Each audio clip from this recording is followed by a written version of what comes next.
좋으신 하나님이 주시는 은총과 또 평화가 사랑하는 여러분들과 함께 하시기를 빕니다. 지금까지 이스라엘을 향한 심판의 경고를 들었다면 25장 이후부터는 이방 나라에 대한 심판의 경고가 연속적으로 이어집니다. 이스라엘을 향한 심판의 경고를 들어오면서 우리가 간과했던 점은 하나님이 온 땅의 주인이 되신다는 것입니다. 이스라엘을 심판하시는 하나님은 이방 나라도 심판하실 수 있습니다. 이 심판의 근거는 당연히 그들의 죄악입니다. 이방 나라들이 심판을 받음은 이스라엘과 마찬가지로 죄악 때문입니다. 암몬, 모압, 에돔과 블레셋은 차례대로 하나님의 심판을 받습니다. 이 나라들의 죄악과 심판의 내용을 살펴보면서 함께 꼭 생각해 보고 싶은 한 가지가 있는데요. 그것은 고통 당하는 자들 앞에서 그리스도인은 어떤 마음과 태도를 가져야 하는가입니다. 지난 6일 오후 2시경 울산 화력발전소 보일러 타워를 철거하던 중에 이 보일러 타워가 붕괴되면서 9명의 작업자가 매몰되었습니다. 당연히 구조된 사람도 있었지만 안타깝게 사망자와 실종자도 발생했습니다. 마지막 순간까지 구조의 손길을 기다리며 꺼져가는 숨을 붙들고 있었던 작업자가 끝내 살아 돌아오지 못했다는 소식에 온 국민이 내일처럼 가슴 아파했습니다. 오늘 다시 한번 구조 상황을 확인해 보니 아직 구조되지 못한 2명을 구조하는 일에 총력을 집중하고 있다고 합니다. 우리 모두가 바라고 또 바라는 결과가 있기를 기도합니다. 예수께서는 기뻐하는 자와 함께 기뻐하고 우는 자와 함께 울라 말씀하십니다. 그리스도인의 자리는 어디여야 할까요? 우는 자들의 곁이어야 합니다. 고통 당하는 자들을 정죄하거나 책임을 따지지 않고 같은 마음으로 함께 울어주는 것이 그들에게는 가장 큰 위로일 것입니다. 울산 화력 발전소의 사고로 인해 온 국민이 아파하고 있을 때 탐욕의 눈이 먼 자들은 이 고통을 자신들의 이익의 수단으로 삼았습니다. 악마 같은 마음을 가진 자들이라 할 수 있습니다. 스스로를 한국 동서 발전소 직원이라 밝힌 한 사람은 한 안전용품 판매점에 연락해 급히 소화포가 필요하니 대신 구입해 주면 나중에 결제해 주겠다라고 하는 말에 속아 판매점 업주는 800만 원이 넘는 금액을 보냈고 뒤늦게 사기임을 알았다고 합니다. 비슷한 수법의 범행들이 그 지역에서 끊임없이 일어난다는 소식이 얼마나 참담하게 하는지 모르겠습니다. 어떻게 다른 사람의 고통을 이익의 수단으로 삼을 수 있을까요? 자신들의 가족의 일이었다 해도 그리 했을까요? 우리가 살아가는 세상이 어쩌다 이렇게 이리때가 득실되는 세상이 되어 버렸을까요? 말씀을 나누기 전에 가슴 아픈 사고의 소식을 다루는 이유도 오늘의 본문과 관련이 있어서입니다. 3절의 말씀을 다시 한번 읽습니다. 너는 암몬 족속에게 이르기를 너희는 주 여호와의 말씀을 들을지어다. 주 여호와께서 이같이 말씀하셨느니라. 내 성소가 더럽힘을 받을 때에 내가 그것에 관하여 이스라엘 땅이 황폐할 때에 내가 그것에 관하여 유다 족속이 사로잡힐 때에 내가 그들에 대하여 이르기를 아하 좋다 하였도다. 암몬 족속은 하나님의 성소가 더럽힘을 받을 때, 이스라엘 땅이 황폐할 때, 유다 족속이 사로잡힐 때 좋아했습니다. 좋아하는 정도가 아니었습니다. 6절입니다. 주 여호와께서 이같이 말씀하셨느니라. 내가 이스라엘 땅에 대하여 손뼉을 치며 발을 구르며 마음을 다하여 멸시하며 즐거워하였나니. 암몬 족속을 향해 하나님이 반복해서 내가 주 여호와인 줄을 너희가 알리라라고 말씀하십니다. 에스겔 강해를 잘 따라오신 분이라면 이 말이 무엇을 의미하는지도 알고 계실 것입니다. 유다의 멸망을 기뻐하며 조롱했던 그들은 이제 자신들에게 닥칠 심판을 두려워해야 합니다. 그리스도인의 관점으로야 암몬 족속의 멸망을 당연하다 여길 수 있지만 세상 사람들은 다른 나라의 멸망을 기뻐했기로소니 심판까지 받을 일인가라며 하나님의 심판에 이의를 제기할 수 있습니다. 하지만 하나님의 심판은 암몬의 죄악의 결과라는 사실을 우리는 기억해야 합니다. 예레미야 49장 4절입니다. 패역한 딸아 어찌하여 골짜기 곧 내 흐르는 골짜기를 자랑하느냐. 내가 어찌하여 재물을 의뢰하여 말하기를 누가 내게 대적하여 오리요 하느냐. 암몬은 유다에 대한 적대적인 행동뿐만 아니라 하나님을 향한 교만 때문에 심판을 받습니다.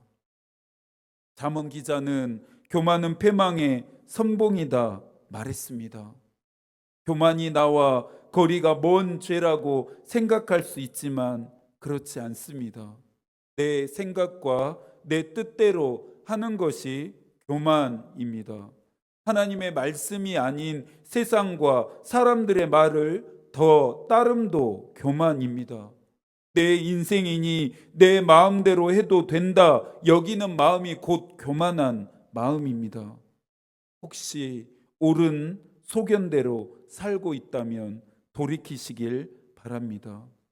유다의 멸망을 조롱하고 하나님을 대적하며 교만했던 암몬은 어떤 심판을 받습니까? 7절의 말씀도 함께 읽습니다. 그런즉 내가 손을 내 위에 펴서 너를 다른 민족에게 넘겨주어 노략을 당하게 하며 너를 만민 중에서 끊어버리며 너를 여러 나라 가운데서 패망하게 하여 멸하리니 내가 주 여호와인 줄을 너희가 알리라 하셨다 하라. 하나님의 심판의 이야기는 언제 들어도 너무나 무섭습니다. 8절에서 모압 역시 유다 족속은 모든 이방과 다름이 없다 말합니다.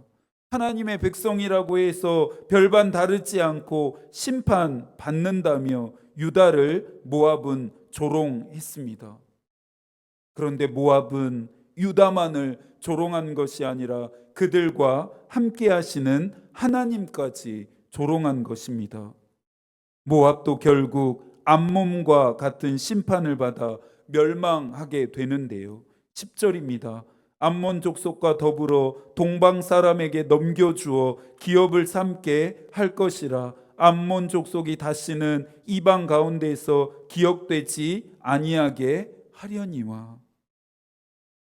마지막으로는 에돔과 블레셋에 관한 심판인데요. 먼저 에돔은 유다가 멸망하는 틈에 유다를 침략해서 그동안 자신들이 당했던 것을 보복했습니다. 하나님은 이와 같은 에돔의 행동에 대해 지금의 표현으로 한다면 가중 처벌하십니다. 에돔은 황폐하게 되고 모든 백성들이 죽임을 당합니다. 그들이 행한 그대로 하나님은 되돌려주시면서 이스라엘의 손을 통해 에돔에게 보복하십니다. 14절입니다. 내가 내 백성 이스라엘의 손으로 내 원수를 에돔에게 갚으리니 그들이 내 진노와 분노를 따라 에돔에 행한 즉 내가 원수를 갚음인 줄을 에돔이 알리라. 주 여호와의 말씀이니라. 다음으로 블레셋의 심판의 이유는 이들이 오랫동안 이스라엘을 미워하고 멸시하는 마음으로 멸망시키려고 했기 때문입니다. 하나님은 이번에는 이스라엘을 대신해서 직접 보복하시는데요. 블레셋의 모든 사람을 진멸하십니다. 하시는 모습을 통해 하나님이 얼마나 무서운 분이신지를 그들 가운데 나타내십니다. 오늘의 본문을 통해 하나님이 우리에게 주시는 교훈과 가르침은 두 가지입니다. 첫째는 하나님의 공의입니다. 감정 기복이 심한 인간처럼 하나님도 그런 식으로 이방 나라들을 심판하시는 것은 아닙니다. 하나님의 심판에는 분명한 이유와 근거가 있습니다. 분명히 말씀드리지만 암몬과 모압과 에돔과 블레셋이 심판받음은 모두 그들의 죄악 때문입니다. 전도서 기자는 전도서 12장 13절과 14절에서 말합니다. 일의 결국을 다 들었으니 하나님을 경외하고 그의 명령들을 지킬지어다. 이것이 모든 사람의 본분이니 하나님은 모든 행위와 모든 은밀한 일을 선악간에 심판하시리라. 하나님은 인간의 모든 행위를 심판하십니다. 선한 일을 행한 자는 생명의 부활로, 악한 일을 행한 자는 심판의 부활로 나아가게 됩니다. 전도서 기자는 사람의 본분이 무엇이라 말했습니까? 하나님을 경외하고 그의 명령을 지키는 것입니다. 사랑하는 여러분, 하나님을 경외하고 그의 명령을 지키는 삶을 사십시오. 이것만이 저와 여러분의 영혼이 살 길입니다. 두 번째로는 서두에서도 언급했던 이웃의 고통에 대한 마음과 태도입니다. 한 이야기를 들려드릴 테니 한번 들어보시겠어요? 사망한 사람들에게는 안타까운 일이지만 비난하지 말라고, 솔직히 말해 그들은 술 마시고 몸을 흔들러 간 것 아닌가? 그리고 강제로 간 것도 아니고, 추모는 나라를 위해 목숨을 바친 젊은 군인들이나 희생을 당한 사람들에게나 하는 것이지, 이런 사고는 유가족들만 기억하면 되는 일이다.